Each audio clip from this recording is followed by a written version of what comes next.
नमस्कार दोस्तों, welcome to our channel MR study point. आज के इस वीडियो में हम डिस्कस करेंगे NCERT क्लास 6 चैप्टर 8 के बारे में। यह चैप्टर सामाजिक विज्ञान मतलब सोशल साइंस से रिलेटेड है, जिसमें हम हमारे अतीत भागवन के बारे में जानेंगे। हमारे अतीत भागवन के इस चैप्टर में खुशहाल गांव और समृद्ध शहर के बारे में जानने का प्रयास करेंगे। चलिए अब हम स्टार्ट करते हैं इस चैप्टर को। लोहार की दुकान पर प्रभाकर लोहारों को काम करते देख रहा था। एक छोटी सी पेंच पर कुल्हाड़ी और हंसिया जैसे कुछ औजार बेचने के लिए रखे थे। दूसरी ओर भट्टी जल रही थी। औजार बनाने के लिए दो लोग लोहे की एक छड़ को गर्म कर उसे पीट रहे थे। प्रभाकर को यह सब बड़ा मजेदार लग रहा था। लोहे के औजार और खेती। लोहे का प्रयोग आज एक आम बात है। लोहे की चीज़ें हमारी रोज़मर्रा की ज़िंदगी का हिस्सा बन गई है। इस उपमहाद्वीप में लोहे का प्रयोग लगभग 3000 साल पहले शुरू हुआ। महापाषाण कब्रों में लोहे के औजार और हथियार बड़ी संख्या में मिले हैं। इसके बारे में तुम अध्याय 4 में पढ़ चुके हो।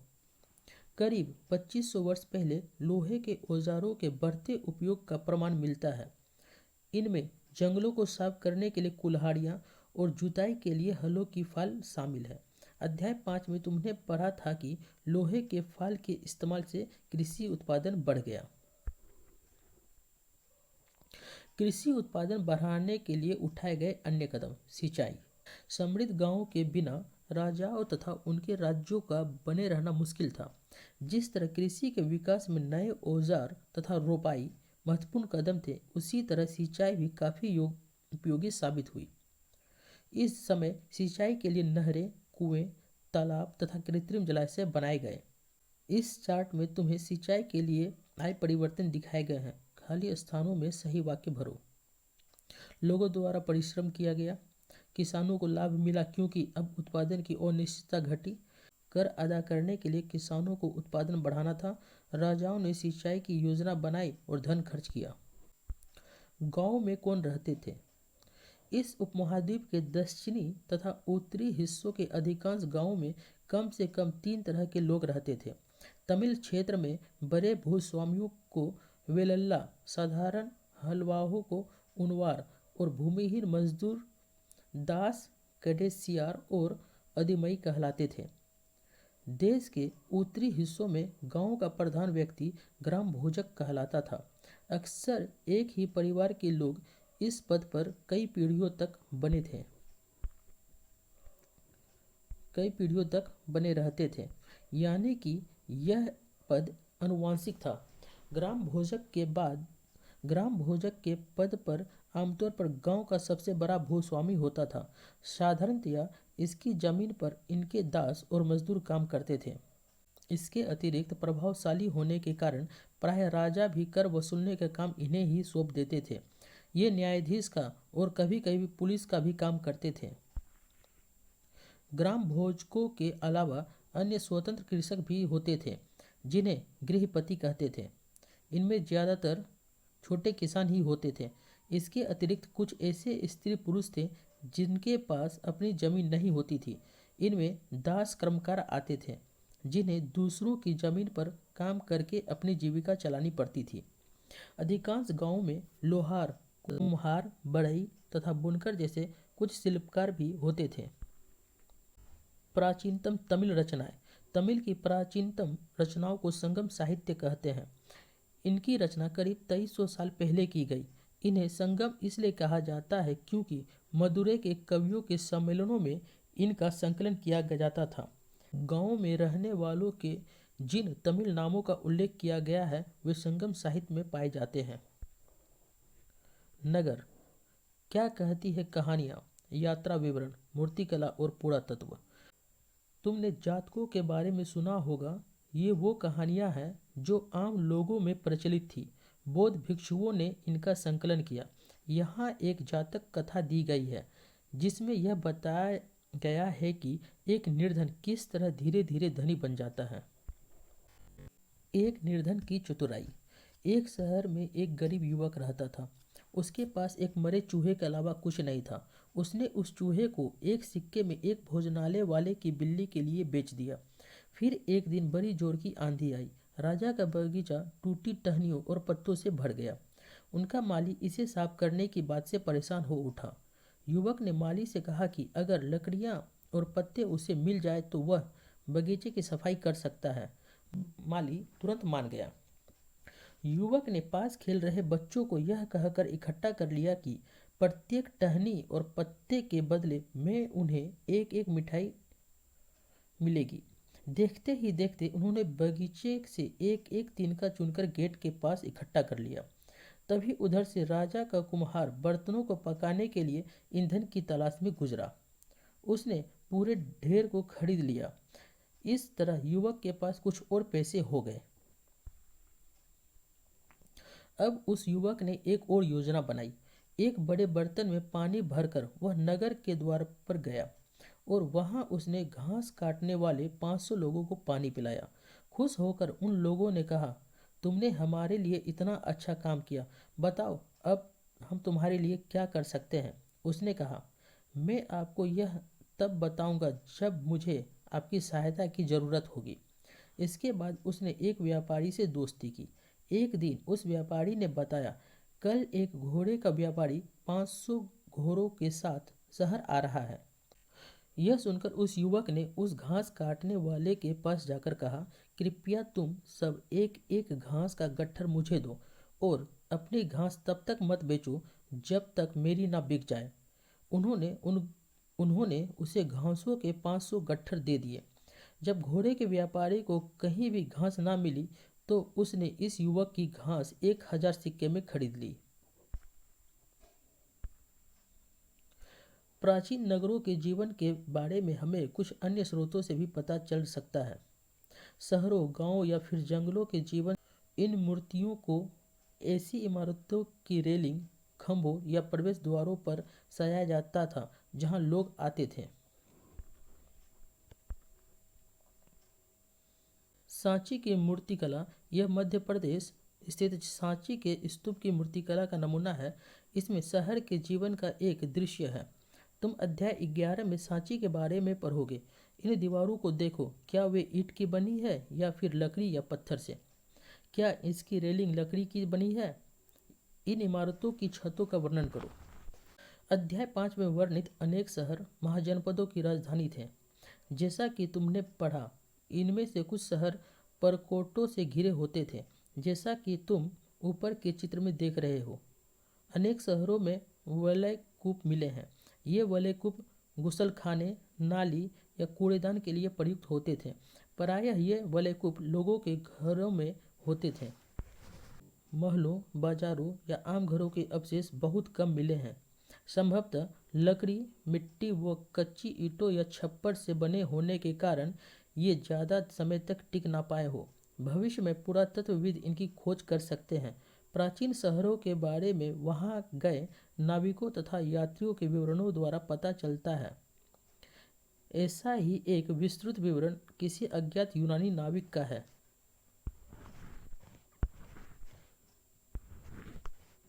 जिन जिन पत्थरों पर वह गया उन सभी के बारे में उसने लिखा। बेरीगाजा, भरूच का यूनानी नाम की कहानी। बेरीगाजा की संकरी खाड़ी में समुद्र से आने वालों के लिए नाव चला पाना बहुत मुश्किल होता है। राजा के द्वारा नियुक्त कुशल और अनुभवी स्थानीय मछुआरों ही यहाँ जहाज ला सकते थे। बेरीगाजा में शराब, तांबा, टीन, शीशा, मूंगा, पुखराज, कपड़े, सोने और चांदी के सिक्कों का आयात होता था।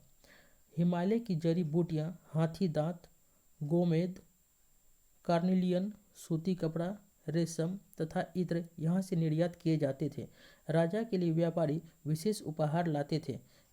इनमें चांदी के बर्तन, गायक, किशोर, सुंदर औरतें, अच्छी शराब और उत्कृष्ट महीन कपड़े शामिल थे। सिक्के। पृष्ठ 82 पर दी गई कहानी में तुमने देखा कि किस तरह सिक्कों के आधार पर संपत्ति का मूल्यांकन किया गया है। पुरातत्वविदों को इस युग के हजारों सिक्के मिले हैं। सबसे पुराने आहत सिक्के थे जो करीब 500 साल चले। इसका चित्र नीचे दिया गया है। सोने या चांदी या सोने के सिक्कों पर विभिन्न आकृतियों को आहत कर बनाए जाने के कारण इन्हें आहत सिक्के कहा जाता था। आहत सिक्के। आहत सिक्के सामान्यतः आयताकार और कभी कभी वर्गाकार या गोल होते थे। ये या तो धातु की चादर को काटकर या धातु के चपटे गोलिकाओं से बनाए जाते थे। इन सिक्कों पर कुछ लिखा हुआ नहीं था, बल्कि इन पर कुछ चिन्ह ठप्पे से बनाए जाते थे, इसलिए ये आहत सिक्के कहलाए। ये सिक्के उपमहाद्वीप के लगभग अधिकांश हिस्सों में पाए जाते हैं और ईसा की आरंभिक सदियों तक ये प्रचलन में रहे। विनिमय के अन्य साधन। संगम साहित्य की इस छोटी सी कविता को पढ़ो। खेतों के सफ़ेद धान गाड़ियों में लादे जा रहे हैं नमक के लिए लंबे लंबे रास्ते। चांदनी सी सफ़ेद रेत पर परिवार को समेटे, कहीं पीछे छूट न जाए। शहरों से नमक के सौदागरों के यूं चले जाने से सिर्फ सन्नाटा रह जाता है। समुद्र के किनारे नमक का बहुत ज़्यादा उत्पादन होता था। नगर अनेक गतिविधियों के केंद्र। अक्सर नगर कई कारणों से महत्वपूर्ण हो जाते थे। उदाहरण के लिए मथुरा, यह 2500 साल से भी ज़्यादा समय से एक महत्वपूर्ण नगर रहा है, क्योंकि यह यातायात और व्यापार के दो मुख्य रास्तों पर स्थित था। इनमें से एक रास्ता उत्तर पश्चिम से पूरब की ओर, दूसरा उत्तर से दक्षिण की ओर जाने वाला था। शहर के चारों ओर किलेबंदी थी। इसमें अनेक मंदिर थे। आसपास के किसान तथा पशुपालक शहर में रहने वालों के लिए भोजन जुटाते थे। मथुरा बेहतरीन मूर्तियां बनाने का केंद्र था। लगभग 2000 साल पहले मथुरा कुषाणों की दूसरी राजधानी बनी। इसके बारे में तुम अगले अध्याय में पढ़ोगे। मथुरा एक धार्मिक केंद्र भी रहा है।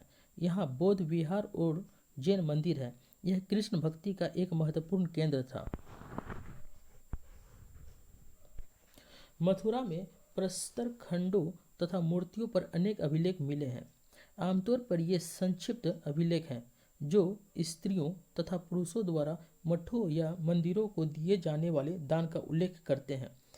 प्रायः शहर के राजा, रानी, अधिकारी, व्यापारी तथा शिल्पकार इस प्रकार के दान करते थे। उदाहरण के लिए मथुरा के अभिलेख में सुनारों, लोहारों, बुनकरों, टोकरी बुनने वालों, माला बनाने वालों और इत्र बनाने वालों का उल्लेख मिलता है। शिल्प तथा शिल्पकार। पूरा स्थलों से शिल्पों के नमूने मिले हैं। इनमें मिट्टी के बहुत ही पतले और सुंदर बर्तन मिले हैं, जिन्हें उत्तरी काले चमकीले पात्र कहा जाता है, क्योंकि ये ज़्यादातर उपमहाद्वीप के उत्तरी भाग में मिले हैं। ध्यान रहे कि अन्य दूसरे शिल्पों के अवशेष नहीं बचे होंगे। जैसे कि विभिन्न ग्रंथों से हमें पता चलता है कि कपड़ों का उत्पादन बहुत महत्वपूर्ण था। उत्तर में वाराणसी, दक्षिण में मदुरै इसके लिए प्रसिद्ध केंद्र थे। यहाँ स्त्री पुरुष दोनों काम करते थे। अनेक शिल्पकार तथा व्यापारी अपने अपने संघ बनाने लगे थे, जिन्हें श्रेणी कहते थे। शिल्पकारों की श्रेणियों का काम प्रशिक्षण देना, कच्चा माल उपलब्ध कराना तथा तैयार माल का वितरण करना था, जबकि व्यापारियों की श्रेणियां व्यापार का संचालन करती थी। श्रेणियां बैंकों के रूप में काम करती थी, जहां लोग पैसा जमा करते थे। इस धन का निवेश लाभ के लिए किया जाता था। उससे मिले लाभ का कुछ हिस्सा जमा करने वालों को लौटा दिया जाता था या फिर मठ आदि धार्मिक संस्थानों को दे दिया जाता था। उत्तरी काले चमके पात्र NBPW, ये एक कठोर चाक निर्मित धातु की तरह दिखने वाले तथा चमकदार काली सतह वाले पात्र हैं। इसे बनाने के लिए कुम्हार मिट्टी के बर्तनों को भट्टों पर उच्च तापमान पर रखते थे, जिसके परिणाम स्वरूप इन बर्तनों की बाहरी सतह काली हो जाती थी। इन पर एक पतली काली लेप भी लगाई जाती थी, जो इस बर्तनों को शीशे जैसी चमक प्रदान करता था। सूत काटने और बुनने के नियम। ये नियम अर्थशास्त्र के हैं। अध्याय 7 में अर्थशास्त्र का उल्लेख किया गया है। इसमें वर्णन किया गया है कि किस प्रकार एक विशेष पदाधिकारी की देखरेख में कारखानों में सूत की कताई और बुनाई की जाती थी।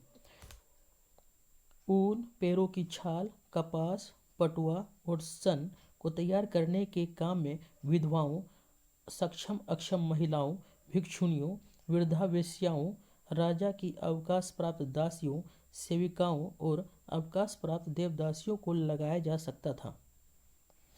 जा सकता है। इन्हें इनके काम के और गुणवत्ता के अनुसार पारिश्रमिक देना चाहिए। जिन महिलाओं को बाहर निकलने की अनुमति नहीं है वे अपनी दासियों को भेजकर कच्चे माल को मंगवा सकती है और फिर तैयार माल उन्हें भिजवा सकती है। वे औरतें जो कारखाने तक जा सकती है उन्हें अपना माल कारखाने तक तरके ले जाना पड़ता था, जहां उन्हें पारिश्रमिक मिलता था। इस समय माल को अच्छी तरह जांचने के लिए रोशनी रहती है। अगर निरीक्षक उस औरत की तरफ देखता है या इधर उधर की बातें करता है तो उसे सजा मिलनी चाहिए। अगर औरत ने अपना काम पूरा नहीं किया तो उसे जुर्माना देना होगा। इसके लिए उसका अंगूठा भी काटा जा सकता है। सूक्ष्म निरीक्षण अरिकामेडु पुडुचेरी में है। पृष्ठ 88 में रोम के बारे में दी गई जानकारी पढ़ो। लगभग 2200 से 1900 साल पहले अरिकामेडु एक पत्तन था। यहाँ दूर दूर से आए जहाज़ों से सामान उतारे जाते थे। यहाँ ईंटों से बना एक ढांचा मिला है जो संभवतः गोदाम रहा हो। यहाँ भूमध्य सागरीय क्षेत्र के एम्फोरा जैसे पात्र मिले हैं। इनमें शराब या तेल जैसे तरल पदार्थ रखे जा सकते थे। इनमें दोनों तरफ से पकड़ने के लिए हत्थे लगे हैं। साथ ही यहाँ एरेटाइन जैसे मुहर लगे लाल चमकदार बर्तन भी मिले हैं। इन्हें इटली के एक शहर के नाम पर एरेटाइन पात्र के नाम से जाना जाता है। इसे मुहर लगे सांचे पर गीली चिकनी मिट्टी को दबाकर बनाया जाता था। कुछ ऐसे बर्तन भी मिले हैं जिनका डिजाइन तो रोम का था किंतु ये यहीं बनाए जाते थे। यहाँ रोमन लैंप, शीशे के बर्तन तथा रत्न भी मिले हैं। साथ ही छोटे छोटे कुंड मिले हैं जो संभवतः कपड़ों की रंगाई के पात्र रहे होंगे। यहाँ पर शीशे और अर्ध बहुमूल्य पत्थरों से मनके बनाने के पर्याप्त साक्ष्य मिले हैं। अभिलेखित मिट्टी के बर्तन, कई बर्तनों पर ब्राह्मी लिपि में अभिलेख मिले हैं। प्रारंभ में तमिल भाषा के लिए इसी लिपि का प्रयोग किया जाता था, इसलिए इन्हें तमिल ब्राह्मी अभिलेख भी कहा जाता है। अन्यत्र मानचित्र 6 पृष्ठ क्षेत्र में रोम को ढूंढो। यह यूरोप के सबसे पुराने शहरों में से एक है। इसका विकास लगभग तभी हुआ जब गंगा के मैदान के शहर बस रहे थे। रोम एक बहुत बड़े साम्राज्य की राजधानी था। यह यूरोप, उत्तरी अफ्रीका तथा पश्चिमी एशिया तक फैला साम्राज्य था। इसके सबसे महत्वपूर्ण शासकों में से एक ऑगस्टस ने करीब 2000 साल पहले शासन किया था। उसने कहा था कि रोम ईंटों का शहर है जिसे मैंने संगमरमर का बनवाया है। ऑगस्टस और उसके बाद के शासकों ने कई मंदिरों तथा महल भी बनवाए। ऑगस्टस ने बड़े बड़े रंगमंडल एम्फीथिएटर बनवाए। इनमें चारों तरफ दर्शकों को बैठने की सीढ़ीनुमा जगह होती थी। यहाँ लोग विभिन्न प्रकार के कार्यक्रम देख सकते थे। उन्होंने स्नानागार भी बनवाए जहाँ स्त्रियों तथा पुरुषों के लिए अलग अलग समय निर्धारित थे। यहाँ लोग एक दूसरे से मिलते थे और आराम करते थे। बड़े बड़े जलवाही सेतु एक्वाडक्ट के जरिए शहर के स्नानागारों, फव्वारों और गुसलखानों के लिए पानी लाया जाता था। कुछ महत्वपूर्ण तिथियाँ। उपमहाद्वीप में लोहे के प्रयोग की शुरुआत करीब 3000 साल पहले। लोहे के प्रयोग के बढ़ोतरी नगर आज से के करीब 2500 साल पहले। संगम साहित्य की रचना की शुरुआत करीब 2300 साल पहले। अरिकामेडु का पतन करीब 2200 से 1900 साल पहले। इस तरह से यह चैप्टर आपका समाप्त हुआ। अगर आपको स्टडी रिलेटेड यह कंटेंट पसंद आया है तो चैनल को सब्सक्राइब करना ना भूलें और वीडियो को लाइक और शेयर करें। धन्यवाद।